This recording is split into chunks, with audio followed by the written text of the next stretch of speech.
The ransom note was 2.5 pages long. Most ransom notes are 3 sentences. This one had paragraphs.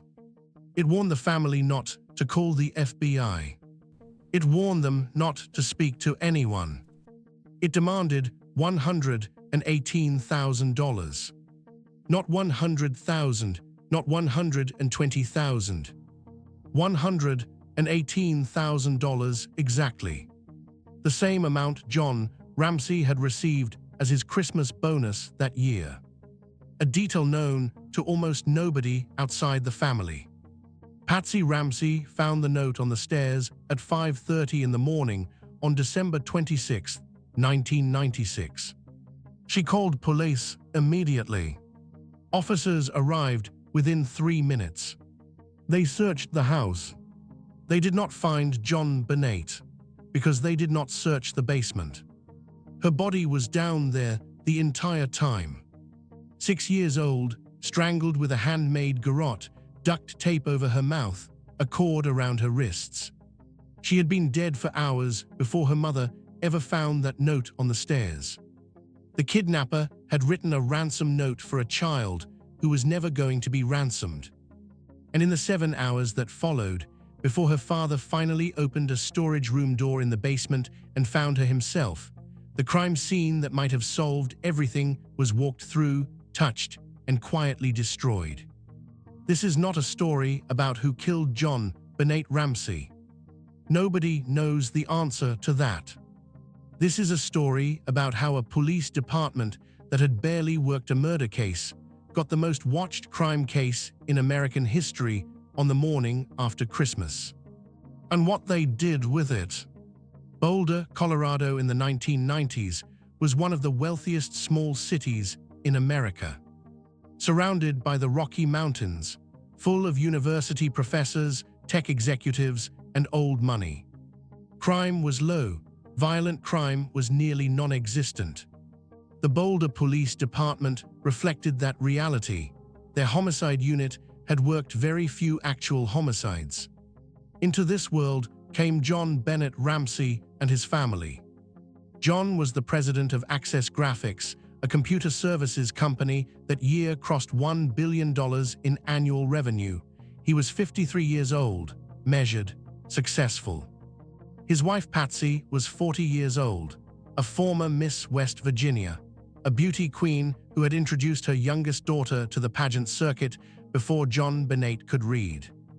JonBenét Patricia Ramsey was 6 years old. Sandy blonde hair, blue eyes, dimpled smile. She had already won multiple titles: Little Miss Colorado, America's Real Miss National, Tiny Miss Beauty. Her name appeared on the side of a float in the Boulder Christmas parade just 1 week before she died. She loved to perform. She loved the lights and the costumes and the applause. She was 6 years old. On Christmas night, 1996, the Ramseys came home from a dinner party at a family friend's house around 9:30 in the evening. Patsy carried JonBenét inside, already asleep in the car, still in her white turtleneck and black velvet pants. She tucked her into bed. She kissed her goodnight. She did not know that was the last time she would see her daughter alive. Upstairs in his room, JonBenét's 9-year-old brother Burke was already asleep. The house on 15th Street went quiet. The Ramseys had Christmas plans the next morning, an early flight, packed bags sitting near the door. They went to bed. And sometime in the hours that followed, in the darkness of that house, something happened that has never been fully explained. It identified the writers as a small foreign faction. It said JonBenét had been kidnapped. It said she was safe. It said if the family called the police or the FBI, JonBenét would be beheaded. It instructed John to withdraw $118,000, $100,000 in $100 bills, $18,000 in $20 bills. It said someone would call between 8 and 10 in the morning with further instructions. It was 2.5 pages long. Patsy Ramsey screamed. She ran upstairs, checked JonBenét's room, empty. She called 911 at 5:52 in the morning. She called police, then she called family friends, then she called her minister. Within the hour, the Ramsey home was filling up with people. Friends, neighbors, a victim's advocate, a minister. Police officers arrived and began their work. But here is what the Boulder police did not do on the morning of December 26, 1996. They did not seal the crime scene. They did not separate John and Patsy and take their full statements immediately. They did not conduct a thorough search of the house. They let friends and family walk freely through every room. People picked things up, people moved things, people touched surfaces that should never have been touched. The Ramseys had 8 lawyers, 4 publicists, and 3 private investigators assembled within days. But on that first morning, investigators stood in the kitchen and waited for a phone call from a kidnapper that was never going to come. Because JonBenét was not kidnapped. She was 80 feet away. In the basement. At approximately 2 in the afternoon, 7 hours after Patsy called 911, Detective Linda Arndt asked John Ramsey and his friend Fleet White to conduct a search of the house. John went to the basement. He opened the door to a small storage room called the wine cellar. JonBenét was inside. She was lying on the floor, a white blanket over her body, a cord tied around her wrists above her head, duct tape over her mouth, a garrote, a cord tightened around the neck using a broken paintbrush handle wrapped around her throat so tightly it had left deep marks in her skin. Her skull had been fractured, a blow to the head severe enough to cause an 8.5-inch crack. She had been struck first, left dying, then strangled.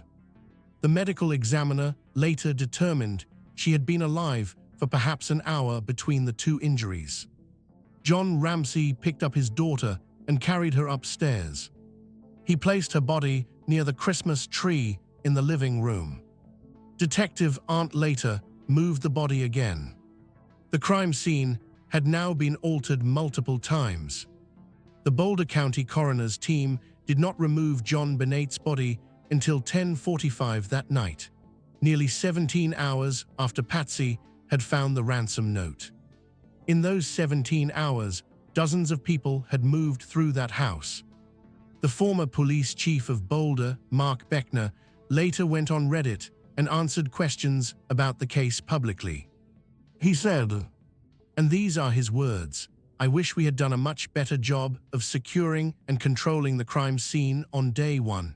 We should have separated John and Patsy and gotten their full statements that day. Letting them go was a big mistake. It was the Christmas holiday, the department was short-staffed. And the most important crime scene in the history of Boulder, Colorado was compromised before investigators even understood what they had. The ransom note became the center of everything. Investigators examined it for days, then weeks, then years. Here is what they found. The note was written on paper torn from a notepad belonging to Patsy Ramsey, a notepad found inside the Ramsey home. The pen used to write it was also found inside the Ramsey home. A practice version of the note, a partial draft that appeared to have been started and abandoned, was also found inside the Ramsey home. Whoever wrote the ransom note did not bring their own materials. They used what was already there. They sat inside that house and composed 2.5 pages before or after killing a 6-year-old girl. The note referenced a small foreign faction. It used phrases that FBI analysts later said sounded more like someone imitating movie dialogue than an actual kidnapper. It warned the family not to contact authorities and then was left sitting on the staircase where any member of the family would immediately find it. No real kidnapper wrote that note. Investigators agreed on that from the beginning. What they could not agree on was who did. Handwriting analysts were called in. More than 70 people were eliminated as possible authors. John Ramsey was cleared. Burke Ramsey, 9 years old, was cleared. Patsy Ramsey could not be conclusively cleared or confirmed. The results were inconclusive. Several pages from the notepad were missing and were never found anywhere in the house. Nobody ever explained where they went. In the weeks and months after JonBenét's murder, the Boulder Police Department and the Boulder County District Attorney's Office began operating as two separate investigations pointed in opposite directions. The police believed the Ramseys were involved. The District Attorney's Office was not so certain. The Ramseys hired a defense team, 8 lawyers, 4 publicists, 3 private investigators. They appeared on CNN in early January of 1997 and denied any involvement. They did not sit for formal police interviews until May of 1997, 5 months after their daughter was murdered. In May of 1997, investigators discovered something that should have changed everything. Unidentified male DNA had been found on JonBenét's clothing. On her underwear, on her long underwear. The DNA profile did not match John Ramsey. It did not match Patsy Ramsey. It did not match Burke Ramsey. It did not match any member of the family or any person in their immediate circle. An unknown man's DNA was on the body of a murdered 6-year-old. This result was kept from the public. While investigators continued to focus primarily on the Ramsey family, the one piece of physical evidence that pointed definitively away from them was quietly filed and not announced. It would not be publicly confirmed for years. In 1999, a grand jury convened after 13 months of testimony. The jurors voted to indict John and Patsy Ramsey on charges of child abuse, resulting in death and accessory to murder. District Attorney Alex Hunter reviewed the indictment. He refused to sign it. He said the evidence did not meet the standard of proof beyond a reasonable doubt. The Ramseys were never charged. The indictment sat sealed for years. The public did not learn the grand jury had voted to indict until 2013, 14 years after it happened. Over the following decade, investigators pursued dozens of leads. More than 1,600 persons of interest were identified. Over 200 DNA samples were tested. None matched the unknown male profile found on JonBenét's clothing. In 2006, a man named John Mark Carr contacted authorities from Thailand. He confessed to killing JonBenét. He said he had drugged her, assaulted her, and killed her accidentally. The story consumed the American media for weeks. Carr was extradited to the United States. Then investigators tested his DNA. It did not match the profile from JonBenét's clothing. No drugs were found in JonBenét's system. Police could not place Carr in Boulder on December 25, 1996. His confession was a fabrication. He was released without charge.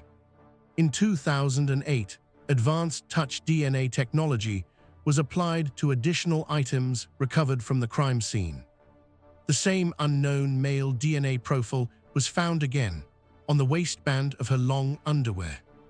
That same year, Boulder District Attorney Mary Lacey sent the Ramsey family a letter. The DNA results, she wrote, exclude members of your family as suspects in this case. After nearly 12 years of public suspicion, of media coverage that had treated John and Patsy as the most likely killers of their own daughter, the DNA said otherwise. Patsy Ramsey never saw that letter. She had died of ovarian cancer in June of 2006. She spent the last decade of her life under the shadow of her daughter's murder. She was cleared 2 years after she was gone. In 2024, Netflix released a documentary series called Cold Case: Who Killed JonBenét Ramsey. John Ramsey, now 80 years old, sat for lengthy interviews. He said what he has been saying for nearly 3 decades. The case can be solved. The DNA profile of the unknown male is sitting in a federal database called CODIS. No match has ever been returned. But genetic genealogy, the same technology that identified the Golden State Killer in 2018 after decades of failure, has never been formally applied to this case. The garrote used to strangle JonBenét was among items sent to laboratories in the early investigation. It was returned untested. A climbing rope found in a paper bag in a guest bedroom adjacent to JonBenét's room. The Ramseys said they did not own it. Nobody knows where it came from.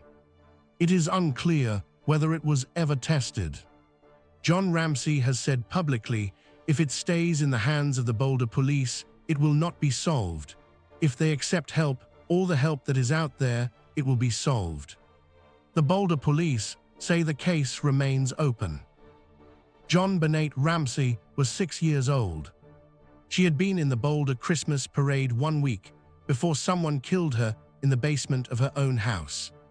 Her killer sat inside that house and wrote 2.5 pages on her mother's notepad, then walked out, and has not been identified in 29 years.